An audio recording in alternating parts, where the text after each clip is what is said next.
नमस्कार and good morning. मैं Vikram academy की करंट अफेयर की क्लास में आपका स्वागत करता हूं। तो दोस्तों, सुबह के 7 बज जाते हैं और 7 बजे हमारी करंट अफेयर की क्लास ओपन हो जाती है। तो सभी लोग जो भी हमारे नए या पुराने मित्र इस चैनल से जुड़े हुए हैं और जो भी नए मित्र जुड़ना चाहते हैं तो इस चैनल को सब्सक्राइब कर लीजिए। और कम समय में बेहतर क्वेश्चन आप लोगों को मिलते हैं इसमें, तो आप लोग बेहतर तैयारी अपनी करंट अफेयर की कर सकते हैं। ये करंट अफेयर आपकी जो भी परीक्षाएँ यूपीएसआई, समीक्षा अधिकारी, पुलिस, होमगार्ड, लेखपाल और पीसीएस और ऑल जो भी गवर्नमेंट एग्जाम में जिसमें करंट अफेयर था उन सभी परीक्षाओं के लिए इम्पॉर्टेंट क्लास रहती है। तो आप लोग इसको देखना ना भूलें। और क्लास कैसी लगी आप कमेंट बॉक्स पे कमेंट अपने रिस्पॉन्स ज़रूर दीजिएगा। और फिर शुरू करते हैं हम आज का हमारा करंट अफेयर का पहला प्रश्न आप लोगों के सामने ये रहा। प्रश्न है हमारा, नुम्बियो सुरक्षा सूचकांक 2026 के अनुसार, इसमें पूछा गया है नुम्बियो सुरक्षा सूचकांक 2026 के अनुसार निम्नलिखित में से किस शहर को भारत का सबसे सुरक्षित शहर घोषित किया गया है। ऑप्शन ए है उज्जैन जो मध्य प्रदेश में है, शिप्रा नदी के किनारे राजगीर जो है आप लोग जानते हैं बिहार में है, और गुरुग्राम हरियाणा में है, मंगलूर जो आपका कर्नाटक में है। तो इसमें आप लोगों को बताना है, अभी कल की क्लास में आप लोग विश्व के प्रमुख देशों के बारे में सुने हैं। इसमें आपको मिला था कौन सा शहर, तो अंडोरा इसमें शामिल हुआ था, सबसे सुरक्षित देशों के सूची में शामिल हुआ था अंडोरा। और इसमें आप लोग बताएंगे शहर कौन सा है, तो इसका राइट आंसर आपका कर्नाटक की राजधानी बंगलुरु इसमें शामिल की गई है। तो राइट आंसर आप लोगों का डी ऑप्शन इसमें बिल्कुल सही होगा। उज्जैन के बारे में आप लोग जानते थे, यहाँ पे महाकुंभ होता है और यहाँ एक वैदिक घड़ी लगाई गई है। आप लोग ये भी याद रखिएगा, उज्जैन में वैदिक घड़ी लगाई गई है। और ये क्षिप्रा नदी के किनारे यहाँ महाकुंभ का आयोजन किया जाता है हर 4 साल में। ठीक, तो मंगलोर कर्नाटक की राजधानी इसको शामिल किया गया है। आगे हम बात करते हैं इसकी डिटेल्स के बारे में। तो डिटेल, नुम्बियो सुरक्षा सूचकांक 2026 के अनुसार मंगलोर कर्नाटक को भारत का सबसे सुरक्षित शहर घोषित किया गया है। मुख्य बातें इसमें क्या है, तो मंगलोर को ने 74.4 के सुरक्षा स्कोर के साथ यह स्थान हासिल किया है। और जो भी विश्व रैंक में जारी हुई थी अंडोरा इसमें 84% के साथ ये टॉप देशों में शामिल हुआ था। ठीक, और आगे वैश्विक स्तर पर मंगलूर जो है 46वें स्थान पर रहा है। इसको भी याद रखना, पूछा जा सकता है कि जो है भारत का कौन सा शहर है किस रैंक पे है, तो जो कर्नाटक का मंगलूर है ये 46वें स्थान पर शामिल हुआ था, इसको भी याद रखना। और नेक्स्ट इसकी जानकारी है, यह रैंकिंग जो है शहर में अपराध, निम्न स्तर और सुरक्षा की धारणा पर आधारित है। और मंगलूर के बाद गुजरात शहर, फिर बड़ोदरा, अहमदाबाद और सूरत शीर्ष सुरक्षित शहरों में घोषित किए गए हैं। तो ये तीनों जो हैं शहर गुजरात के इसमें शामिल किए गए हैं, इसको भी आप लोग याद रखिएगा। ठीक है ना। चलो आगे हम बात करते हैं। नेक्स्ट हमारा प्रश्न रहा, प्रश्न नंबर है 2 नंबर प्रश्न की बात करते हैं। तो निम्नलिखित में से किस शहर में राष्ट्रीय पैरालंपिक पावर लिफ्टिंग चैंपियनशिप 2026 का आयोजन किया गया है। ऑप्शन ए है पटना, बी है भोपाल, सी है रुड़की तथा डी ऑप्शन है जोधपुर। तो रुड़की आप लोग जानते हैं आईआईटी संस्थान है यहाँ पे रुड़की, और ये आपको पड़ेगा उत्तराखंड में। कहाँ पड़ेगा, तो ये आपका राइट आंसर उत्तराखंड में रुड़की है। इसका बिल्कुल सही जवाब होगा, 1 मिनट, इसका सही जवाब आपका रुड़की उत्तराखंड में है। सी ऑप्शन बिल्कुल सही जवाब हो जाएगा ना।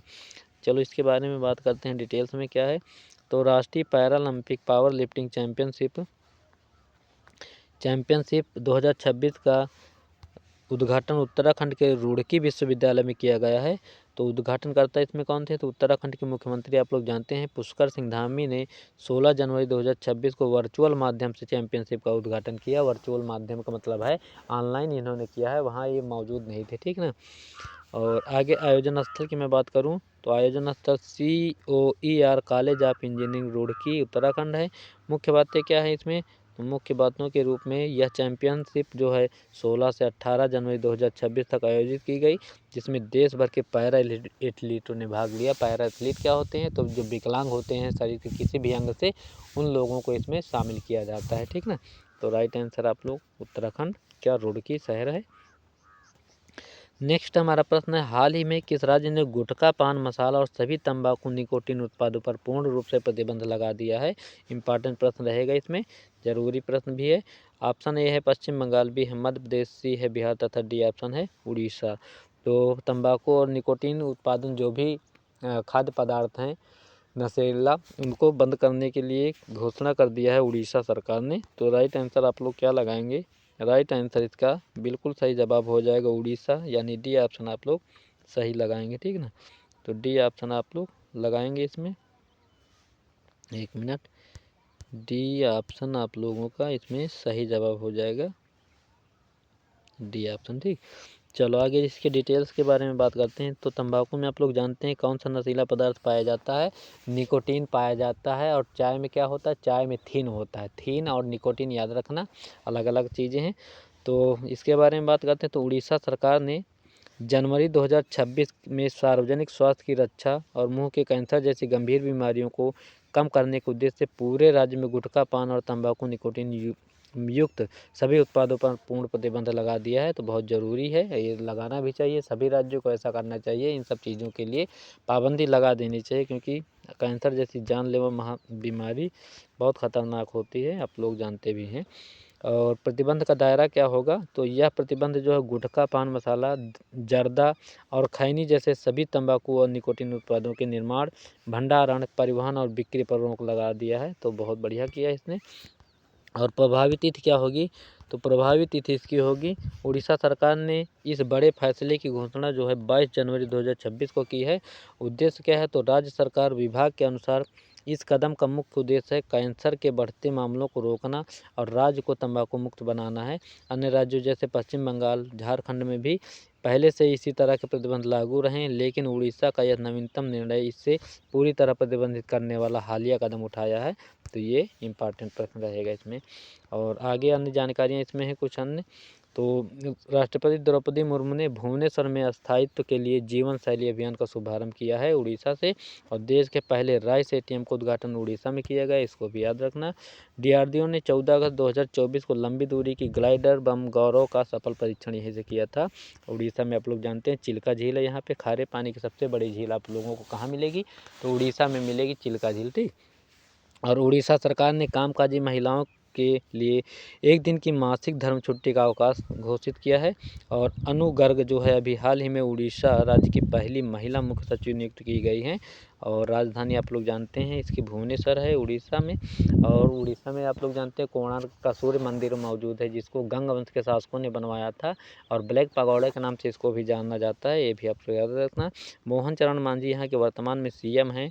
नवीन पटनायक इसके पहले हुआ करते थे। और राज्यपाल यहाँ के कौन से हैं, तो हरिभाऊ खम्बालपति जो है यहाँ के राज्यपाल हैं। आगे हम बात करते हैं, नेक्स्ट हमारा प्रश्न है 4 नंबर, निम्नलिखित में से किस देश ने दुनिया का पहला व्यापक वायु कानून पारित किया है। ऑप्शन ए है भारत, बी है ब्रिटेन, सी है दक्षिण कोरिया तथा डी ऑप्शन है डेनमार्क। तो इसका जो राइट आंसर होने वाला, राइट आंसर क्या हो जाएगा, इसका सही जवाब होगा दक्षिण कोरिया, इसका बिल्कुल सही जवाब होगा। और ब्रिटेन भी लगाया है, इसका भी ब्रिटेन भी जवाब हो सकता है फिलहाल। और राइट आंसर फिलहाल 1 मिनट, ये दक्षिण कोरिया भी लगाया और ब्रिटेन भी लगाया। ठीक है ना, तो आप लोग इसमें फ़िलहाल डिटेल्स जो है ब्रिटेन के बारे में दी गई है, तो बी ऑप्शन लगाइएगा। लेकिन दक्षिण कोरिया भी लगाया, आप लोग चेक कर लीजिएगा एक बार। तो बी ऑप्शन फ़िलहाल इसमें लगाना है। ब्रिटेन ने दुनिया का पहला व्यापक राष्ट्रीय वायु प्रदूषण कानून स्वच्छ वायु अधिनियम 1956 पारित किया था। यह कानून 1952 में लंदन में हुई भयंकर धुंध के बाद घरों और उद्योगों से निकलने वाले धुएं को नियंत्रित करने के लिए लागू किया गया था। और 1956 का स्वच्छ वायु अधिनियम, इस अधिनियम ने ब्रिटेन में घरों और उद्योगों के लिए धुआं मुक्त क्षेत्र स्थापित किए, जिससे स्वच्छ हवा के लिए कानूनी ढांचा तैयार हुआ है। ठीक, और अन्य प्रयास इसके क्या हैं, तो इसके बाद अमेरिका ने 1963 में वायु प्रदूषण को नियंत्रित करने कानून बनाया है। और 1970 में पूर्ण स्वच्छ वायु अधिनियम पारित किया है। संदर्भ में भारत के क्या है, तो भारत में वायु प्रदूषण निवारण एवं नियंत्रण अधिनियम 1981 में पारित हुआ, इसको भी आप लोग याद रखिएगा। तो ये सारी चीज़ें पूछी जाती है भारत के परिप्रेक्ष्य में, जल प्रदूषण, वायु प्रदूषण के बारे में ये पूछा जाता है, अधिनियम कब पारित हुआ, लागू कब हुआ, तो ये सारी चीज़ें आप लोग याद रखिएगा। ठीक, चलो आगे है हमारा नेक्स्ट प्रश्न, 5 नंबर की बात करते हैं। तो निम्नलिखित में से कौन सा उत्तर प्रदेश का पहला शून्य ताज़ा कचरा डंप शहर बन गया है। तो यूपी के मामले में ये इम्पॉर्टेंट प्रश्न होने वाला है, और आप लोग इसमें याद भी रखिएगा। और 24 तारीख को क्या है, वो उत्तर प्रदेश दिवस भी मनाया जाता है। आप लोग जानते हैं 1950 में उत्तर प्रदेश दिवस, उत्तर प्रदेश में मतलब ये दिवस मनाना शुरू हुआ था उत्तर प्रदेश के स्थापना दिवस के रूप में। तो ऑप्शन ए है वाराणसी, बी है मेरठ, सी है सहारनपुर तथा डी ऑप्शन है लखनऊ। तो उत्तर प्रदेश की राजधानी लखनऊ इसका बिल्कुल सही जवाब हो जाएगा। डी ऑप्शन आप लोग लगाएंगे इसमें राइट आंसर, ठीक है ना। चलो बात करते हैं इसके डिटेल्स के बारे में। तो उत्तर प्रदेश की राजधानी लखनऊ यानी डी ऑप्शन राज्य का पहला शून्य ताज़ा कचरा डंप शहर बन गया है। और लखनऊ नगर निगम अब प्रतिदिन उत्पन्न होने वाले लगभग 2100 मीट्रिक टन कचरे का 100% वैज्ञानिक रूप से प्रसंस्करण कर रहा है, जिससे ताज़ा कचरा खुले में डंप करने की आवश्यकता समाप्त हो जाएगी। और इस उपलब्धि के लिए सिवरी ने ठोस अपशिष्ट प्रबंधन संयंत्र के माध्यम से जैविक और अजैविक कचरे को खाद, बायोगैस और ईंधन के रूप में बदल जा रहा है। तो ये जानकारी थी उत्तर प्रदेश से संबंधित। और अगला हमारा प्रश्न है, निम्नलिखित में से किस देश में विश्व के सबसे बड़ा अंतर्राष्ट्रीय थिएटर महोत्सव आयोजित किया जाएगा। ऑप्शन ए है भारत, बी है इंग्लैंड, सी है न्यूजीलैंड तथा डी ऑप्शन है डेनमार्क। तो इसका जो सही जवाब हो जाएगा भारत, बिल्कुल सही जवाब हो जाएगा। ए ऑप्शन आप लोग लगाएंगे, भारत में सबसे बड़ा अंतर्राष्ट्रीय थिएटर महोत्सव आयोजित किया जाएगा। तो विश्व का सबसे बड़ा अंतर्राष्ट्रीय थिएटर महोत्सव भारत रंग महोत्सव BRM भारत में आयोजित किया जाएगा। और राष्ट्रीय नाट्य विद्यालय यानी SD 27 जनवरी से 20 फरवरी 2026 तक इस महोत्सव में 25वें संस्करण की मेज़बानी करेगा। तो इसको याद रखना, संस्करण बहुत सारे पूछे जाते हैं कि कौन से नंबर का संस्करण था, तो ये 25वां था, ठीक। और यह संस्करण जो है भारत के 40 विभिन्न स्थानों पर आयोजित किया जाएगा। इसमें दुनिया भर के रंगमंच समूह भाग लेंगे। तो इसको भी याद रखना, 40 विभिन्न स्थानों पर ये कार्यक्रम आयोजित होंगे। और अगला हमारा प्रश्न है, प्रश्न नंबर 7। इसमें बात करते हैं, हाल ही में उत्तर प्रदेश में कितने लोगों को गौरव पुरस्कार से सम्मानित किया गया है। तो ये भी इम्पॉर्टेंट प्रश्न रहेगा आप लोगों के लिए। गौरव पुरस्कार कितने लोगों को दिया गया है, तो 4 है, 5 है, 6 है या 7 है। तो इसमें 5 लोगों को गौरव पुरस्कार से सम्मानित किया गया है। और आप लोग ये जानते हैं, सुधांशु शुक्ला हैं जो लखनऊ के रहने वाले हैं, ये कहाँ से संबंधित हैं, तो ये नासा से संबंधित हैं और ये अंतरिक्ष में गए थे। इनको भी आप लोग याद रखना, ठीक।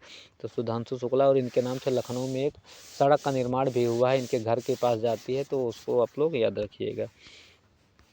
तो उत्तर प्रदेश दिवस जानते हो आप लोग, 24 से 26 जनवरी के अवसर पर मुख्यमंत्री योगी आदित्यनाथ और केंद्रीय गृह मंत्री अमित शाह द्वारा विभिन्न क्षेत्रों में उत्कृष्ट योगदान देने वाली 5 विभूतियों को उत्तर प्रदेश गौरव सम्मान से सम्मानित किया गया है। और इस सम्मानित हस्तियों में कौन कौन से लोग हैं, विंग कमांडर शुभांशु शुक्ला, अलख पांडे आप लोग जानते हैं इलाहाबाद के रहने वाले हैं, और इन्होंने फिजिक्स के नाम से अपना कोचिंग ऑनलाइन यूट्यूब चैनल खोला था और उसी से ये प्रसिद्ध हो गए थे। अलख पांडे हैं फिजिक्स वाला जिनके नाम से जानते हैं। और डॉक्टर हरिओम पवार, रश्मि आर्या और डॉक्टर सुधांशु सिंह इसमें शामिल, यही 5 लोग हैं। इनके बारे में जान लीजिए कि ये प्रश्न पूछे जा सकते हैं ऐसे। और पुरस्कार की राशि क्या होती है, तो प्रत्येक सम्मानित व्यक्ति को 11 लाख रुपए नगद और 1 प्रशस्ति पत्र तथा स्मृति चिन्ह इसमें दिया जाता है, ठीक है ना। और आगे इसमें क्या है, क्षेत्र इसमें कौन कौन से आते हैं, तो अंतरिक्ष से जैसे सुधांशु शुक्ला अंतरिक्ष से, शिक्षा से हैं अलख पांडे, साहित्य हैं, और महिला सशक्तिकरण और कृषि विज्ञान से संबंधित इसमें 4-5 लोग जो भी शामिल है, अलग अलग क्षेत्र से शामिल हैं, तो इनको शामिल किया जाता है, ठीक। और नेक्स्ट हमारा प्रश्न है 8 नंबर, राष्ट्रीय मतदाता दिवस हर साल किस तारीख को मनाया जाता है। 24 जनवरी, 25 जनवरी, 26 जनवरी या 23 जनवरी। 23 जनवरी को आप लोग जानते हैं सुभाष चंद्र बोस का जन्मदिन हुआ था, और उनके जन्मदिन पे कौन सा दिवस मनाया जाता है, आप लोग जानते हैं पराक्रम दिवस मनाएगा। 24 जनवरी को आप लोग जानते हैं उत्तर प्रदेश दिवस मनाया जाता है। और राष्ट्रीय मतदाता दिवस के बारे में बात करना है, तो इसमें 25 जनवरी को राष्ट्रीय मतदाता दिवस मनाया जाता है, ये भी आप लोग याद रखना। तो 25 इसका बी ऑप्शन बिल्कुल सही जवाब हो जाएगा। आगे हम बात करते हैं इसकी डिटेल्स के बारे में। तो 25 जनवरी आप लोग सही जवाब लगाएंगे इसमें, 25 जनवरी को मतदाता दिवस मनाया जाता है। और ये अब की बार की जो थीम थी 2025 वाली, तो मेरा भारत मेरा वोट, ये इसकी थीम है, इंपॉर्टेंट है, इसको याद रखना। और 2026 में 16वां NVD मनाया जाएगा। और 1950 में इसी दिन भारत निर्वाचन आयोग अस्तित्व में आया था, तो इसको याद रखना। और निर्वाचन आयोग का जो गठन है, अनुच्छेद कितना है, तो अनुच्छेद 324 के तहत इसका उल्लेख किया गया है, ठीक। और वर्तमान में 26वें नंबर के ज्ञानेश इसमें बने हैं चुनाव आयुक्त, ठीक। और भारत में मुख्य चुनाव आयुक्तों को हटाने की प्रक्रिया को समझना है। और अगला इसमें डिटेल्स है, चुनाव आयोग 40 से अधिक मौजूदा एप्लीकेशन को एकीकृत करने वाला एकीकृत ईसीएन नेट ऐप लॉन्च करेगा। चुनाव आयोग ने त्रिपुरा में मतदाता मतदान को 90% से अधिक तक ले जाने के लिए मिशन 929 लॉन्च किया है। भाग 15 चुनाव 324 से 339 अनुच्छेद है इसका, और 324 चुनाव का अधीक्षण निदेशन और नियंत्रण एक चुनाव आयोग में निहित होगा। ये अनुच्छेद 324 में सारा मैटर दिया गया है। और भारत का निर्वाचन आयोग से संबंधित कुछ जानकारियां हैं। इसका गठन कब हुआ? तो 25 जनवरी 1950 को इसका गठन हुआ। पहले कार्यकारी कौन थे इसमें? तो पहले इसके सुकुमार सेन थे। ज्ञानेश कुमार वर्तमान में 26वें मुख्य चुनाव आयुक्त वर्तमान में घोषित किए गए हैं। ये हैं वर्तमान में, इनका फोटो आप लोग देख सकते हैं। ठीक, तो ये था चुनाव आयोग से संबंधित। अगला हमारा नेक्स्ट प्रश्न है 9 नंबर। इसमें बात करते हैं तो निम्नलिखित में से किस दिन अंतर्राष्ट्रीय शिक्षा दिवस मनाया जाता है? तो 21 नवंबर, 22 नवंबर, 23 नवंबर या 24 जनवरी, 21 जनवरी, 22 जनवरी और 23 जनवरी या 24 जनवरी। तो अंतर्राष्ट्रीय शिक्षा दिवस किस तारीख को मनाया जाता है? तो इसके बारे में आप लोग जानते हैं, ये 24 जनवरी को जिस दिन उत्तर प्रदेश दिवस मनाया जाता है इसी दिन इसको मनाया जाता है। तो राइट आंसर आप लोग 24 जनवरी लगाएंगे। एक अंतर्राष्ट्रीय शिक्षा दिवस होता है, एक राष्ट्रीय शिक्षा दिवस होता है, इसको भी आप लोग याद रखना। अभी भी डिटेल में आगे बताते हैं इसके बारे में। तो अंतर्राष्ट्रीय शिक्षा दिवस हर साल 24 जनवरी को शांति और विकास के लिए शिक्षा की भूमिका का जश्न मनाने के लिए दुनिया भर में मनाया जाता है। और संयुक्त राष्ट्र महासभा ने दिसंबर 2018 में 24 जनवरी को अंतर्राष्ट्रीय शिक्षा दिवस के रूप में घोषित किया था। और पहला जो आधिकारिक दिवस 24 जनवरी 2019 को मनाया गया है, इसको भी आप लोग याद रखिएगा। ठीक, कब घोषित हुआ, कब मनाया गया, सारी जानकारी आप लोग याद रखना। और 23 जनवरी को भारत में नेताजी सुभाष चंद्र बोस का जन्मदिन मनाया गया पराक्रम दिवस के रूप में, इसको हम बता चुके हैं। और स्वतंत्र भारत के पहले शिक्षा मंत्री और प्रमुख शिक्षाविद मौलाना अबुल कलाम आज़ाद के सम्मान में हर साल 11 नवंबर को जो है राष्ट्रीय शिक्षा दिवस के रूप में मनाया जाता है। तो राष्ट्रीय और अंतर्राष्ट्रीय में याद रखना, 11 नवंबर को भारत में अबुल कलाम आज़ाद जो भारत के पहले शिक्षा मंत्री थे, इन्हीं के जन्मदिन पे मनाया जाता है शिक्षा दिवस। तो ये सारी जानकारी आप लोग याद रखिएगा। आगे है नेक्स्ट हमारा प्रश्न है 10 नंबर। बात करते हैं इस प्रश्न की। तो हाल ही में कौन सा देश भारत का दूसरा सबसे बड़ा एलएनजी सप्लायर बन चुका है? तो कतर है, रूस है, चीन है या यूएई है? तो दूसरा सबसे बड़ा बनने वाला हो गया है आपका कतर, पहले नंबर पे है, दूसरे नंबर पे आपका यूएई हो गया है। तो डी ऑप्शन आपका बिल्कुल सही जवाब हो जाएगा इसमें। रूस भी कच्चा तेल आप भारत को निर्यात करता है, चीन नहीं करता है, कतर करता है और यूएई सबसे ज़्यादा करते हैं। ठीक, अमेरिका भी करता है। तो जनवरी 2026 में हस्ताक्षरित एक नए दीर्घकालिक समझौते के बाद संयुक्त अरब अमीरात कतर के बाद भारत का दूसरा सबसे बड़ा एलएनजी यानी तरलीकृत प्राकृतिक गैस, यानी क्या होता है, लिक्विड नेचुरल गैस इसका होता है, एलएनजी का फुल फॉर्म होता है लिक्विड नेचुरल गैस आपूर्ति बन गया है। और यूएई के राष्ट्रपति की भारत यात्रा के दौरान एडीएनओसी गैस और हिंदुस्तान पेट्रोलियम कॉरपोरेशन के बीच इस समझौते पर मुहर लगी है, जिससे ऊर्जा सुरक्षा और द्विपक्षीय संबंध मजबूत हुए हैं। और सबसे बड़ा आपूर्तिकर्ता अभी हम बता चुके हैं आप लोगों को, कतर है इसमें सबसे ज़्यादा, और दूसरा सबसे बड़ा आपका यूएई हो चुका है। ठीक, और नेक्स्ट हमारा प्रश्न है 11 नंबर। साइना नेहवाल किस खेल से संबंधित है जिन्होंने 35 साल की उम्र में संन्यास की घोषणा कर दी है? तो स्क्वैश है, टेनिस है, बैडमिंटन है या क्रिकेट है? तो ये फिलहाल बैडमिंटन खेलती हैं। इसका राइट आंसर आप लोग सी लगाएंगे। सी बिल्कुल सही जवाब हो जाएगा। आगे इसकी डिटेल की बात करते हैं। तो साइना नेहवाल बैडमिंटन खेल से संबंधित हैं। उन्होंने घुटने की गंभीर चोट के कारण, आर्थराइटिस के कारण 35 वर्ष की उम्र में जनवरी 2026 में पेशेवर बैडमिंटन से संन्यास लेने की घोषणा कर दी है। और साइना जो है 2012 लंदन ओलंपिक में ब्रांज मेडल जीतने वाली पहली भारतीय बैडमिंटन खिलाड़ी बनी थी। तो ये इंपॉर्टेंट प्रश्न रहेगा, कब बनी थी? तो 2012 में लंदन ओलंपिक जब हुए थे। और साइना के संन्यास के साथ भारतीय बैडमिंटन के एक स्वर्णिम दौर का अंत हो गया है। और हरियाणा के हिसार की जन्मी है ये।